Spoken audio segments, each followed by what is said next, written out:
গত ২০০২ সালে গুচ্ছগ্রামের জমি অধিগ্রহণ করা হয়েছিল এবং সেই অনুযায়ী এখানে কিছু ঘর নির্মাণ করা হয়েছিল।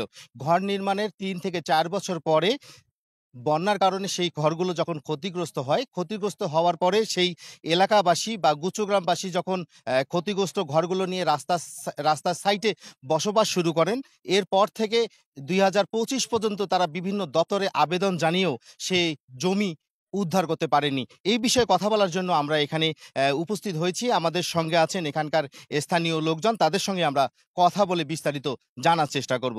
জি, আপনি যদি একটু বলতেন যে আসলে অ্যা কত সাল থেকে আপনাদের এই জমিটা? আজ থেকে ২০ বছর প্রায় গত হয়ে গেল। কিন্তু জমিগুলা কোনো উদ্ধার হচ্ছে না।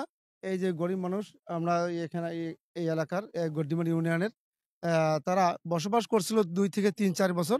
করার পরে নদী ভাঙ্গনের ইয়াতেই নষ্ট হয়ে বিলীন হয়ে যায়। বিলীন হয়ে গিয়ে অবদার এই যে রাস্তার ধারে কোথাও আশ্রয় নিয়েছিল। নেওয়ার পরে এখন আবার তারা পুনরায় আবার যখন আসে তখন এই জমিতে বসবাস করতে দেয় না এবং বাড়িঘর তুলতে দিচ্ছে না। মানে এই জমিগুলা ওই ওই যাদের জমি এখন ওরা দাবি করতেছে এটা আমাদের জমি। এটা সরকারের জমি না। কিন্তু সরকার কিন্তু এখানে এই গরিব লোকদেরকে ১৫০ পরিবারকে ঘর দিয়েছিল। কিন্তু এই ঘরগুলাকে এখন তারা দিচ্ছে না। না দেওয়ার কারণে এই যে দুঃখী মানুষগুলা এখন কোথায় যাবে?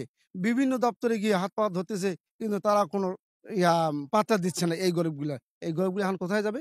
এইজন্য আমার অনুরোধ থাকবে ডিসি মহোদয়ের কাছে যাতে এই জমিগুলো এই গরিব লোকদের এই গুচ্ছগ্রাম যে আগে যে ছিল সেইটা আবার পুনরুদ্ধার করে দেয়। এটা আমার বিশেষ অনুরোধ। হওয়ার পর আমরা কষ্টে জীবন কাটাই দিছি। এখন মনে করেন এই ১৬ শতক জায়গা বাংলাদেশের মানুষের কাছে আমাদের দাবি। আমরা কোনো কিছু বুঝি না, আমরা রাজনীতি সম্পর্কে কিছু বুঝি না। বাংলাদেশের মানুষের কাছে এই গরিব লোকের আমরা দাবি জানাই এই ১৬ শতক জায়গা আপনারা আমাকে উদ্ধার করে দিবেন। বাইর করে দেখালাম যে এই জমিটা আমাদের সরকার দিছে। অতএব আমরা এটা মাপে বাইর করে নেব। কয় ঠিক আছে তোমাদের সরকার দিছে তোমরা মাপে বাইর করে নাও। যখন আমরা আমিন নিয়ে আসা মাপে বাইর করি, ওরা আমাদের সাথেই ছিল দেখছে। তারপরেও আ তখন ওরা বাধা দিল না। মাইপে যেদিন আমরা বাইর করে নিলাম পরের দিন আইসা আমরা মাল্লি ঠিক করলাম। পরের দিন ওরা রাতের বেলা হাল দিয়ে জমিতে ভুট্টা গাড়ি ফেলে। এই টিপু, দুলাল এরাই। হ্যাঁ? বাড়ি করে দেন। ওরা আর আমার থেকে আর দখল দিল না। এই গত বৎসর আমরা মাইপে বাড়ি করছিলাম। ৩০-৩৫ ঘর। এই গুড্ডিমারি আ এলা ইয়ে থেকে, মৌজা এই থেকে।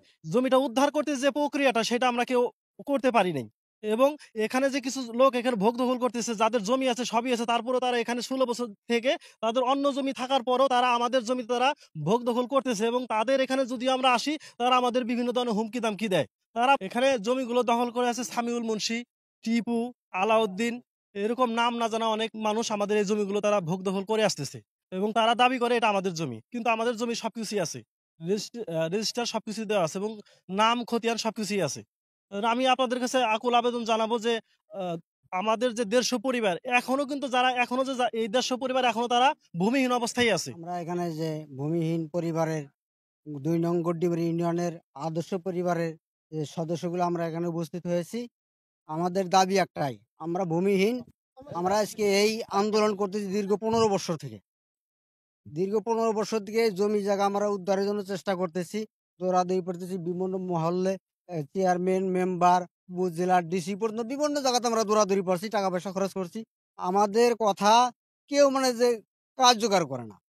তা আমাদের আজকে একটাই দাবি সরকার সর্বোচ্চ মহল থেকে, ভূমি থেকে একেবারে হাতীবান্ধা উপজেলা মেম্বার, চেয়ারম্যান সকলের কাছে আমাদের সাংবাদিকদের আপনাদের মাধ্যমে এটাই বলতে চাই যে ভূমিহীনদের পাশে আপনারা দাঁড়ান। সরকার যেহেতু আমাদের একটা ডকুমেন্ট দিয়েছে, আমাদেরকে জমি জায়গা রেজিস্ট্রি করে দিয়েছে। এ প্রাপ্য আমাদেরকে আপনারা বুঝিয়ে দেন। আমরা গরিব দুঃখী মানুষ।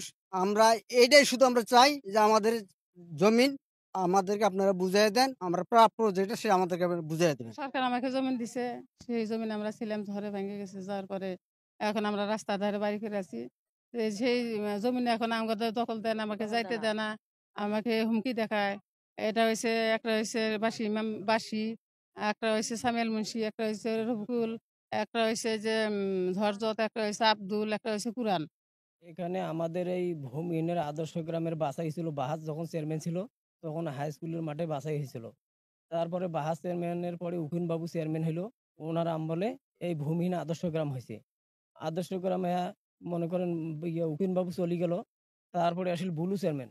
বুলু চেয়ারম্যান যখন হয়ে গেল আমাদের এই যে 2 বছর যে বসবাস করছিলাম বুঝছেন, নদী নালা যখন ভাঙচুর হয়ে গেল, আমরা বিভিন্ন জায়গায় আশ্রয়হীন হয়ে আছিলাম। রাস্তায় ঘাটে পানি ইউনিয়ন বোর্ডের জায়গায় বাড়িঘর করি আছি।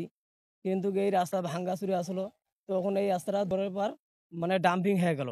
তখন জায়গাটা উঠিল। যখন আমরা এই জায়গায় দখল ধরে আসি, এরা জায়গা জোর করে যারা দখল করে খায়, তারা বিভিন্ন হুমকি ধামকি দেখায় বুঝলেন? কিন্তু অভিযোগ করতেছি, আমরা যে পানি ইউনিয়ন বোর্ডের জায়গায় আছি, বারবার কিন্তু নোটিশ দিচ্ছে ভাঙচুরে বুঝছেন। আমাদের কোনো আশ্রয় নাই। আমরা কিন্তু রোহিঙ্গার চেয়েও বেশি হয়ে গেছি বুঝছেন। এখন বাধ্যমতো আমাদেরকে এই জায়গাটা নেওয়া লাগবে। আজকে আমরা এই জায়গাটা নিলে বাড়িঘর করব, কালকে আমরা মরে যাবো, আমাদের বাচ্চা কাচ্চা এখানে একটা বসত বাড়ি করি, তারা সংসার করে লোকে চলবে দিন। আপনারা সরকারের পক্ষ থেকে জমিগুলো মাইফা বাইর করে দেন, তারা আপাতত মাথা গুঁজে এখানে ঠাক। এখন আর নদী নাই, এখন দিলে সবাই বসবাস করা হবো। অনেক লোক বিভিন্ন জায়গায় যা মানুষের, কেউ গাছতলায় আছে, কেউ রাস্তায় পড়ে আছে। এই জায়গা জুড়ে গেলে আপনারা সরকারিভাবে উদ্ধার করে এই ল্যান্ডগুলো আবার ফের গরিব মানুষের 150 পরিবারের আবার দিয়ে দেন। যে আজকে যারা অসহায়, অবহেলিত, বঞ্চিত, নিপীড়িত মানুষ, তারা শুধু এটাই নয়, যুগের পর যুগ দেখছি এই ধরনের গরিব দুঃখী মানুষকে হাতিয়ার হিসেবে ব্যবহার করে যেমন ভোটের ব্যবসা করে, ঠিক তেমনিভাবে যখন তাদের সমস্যা যখন এসে দাঁড়ায় তার দোরগোড়ায়, তখন তার সমস্যার সমাধান করার মতন কেউ নেই। তো আজকে এখানে গণশুনানি হবে। যারা অবৈধভাবে দখল নিয়েছেন তাদের কাছ থেকে জমি উদ্ধার করে যাদের প্রাপ্য, এই 150টি মালিকানাধীন যারা, এবং তাদের আবাদি 16% জমি ফিরিয়ে দেওয়ার জন্যই আজকে এখানে এসেছি। হিসাব মতে জমি এখনো যে মালিকের ছিল তারই থেকে গেছে। তার মানে কি, যাদেরকে আমরা বন্দোবস্ত দিয়েছিলাম তারই রয়েছে। জমি 2 দিনের জন্য পানি উঠছে, পানি নেমে গেছে, সেই জমিতে আবার আসবে। নিয়ম অনুযায়ী এরকমই হওয়ার কথা, যেহেতু আমার অফিসিয়ালি কোনো এডি লাইন টানা নাই।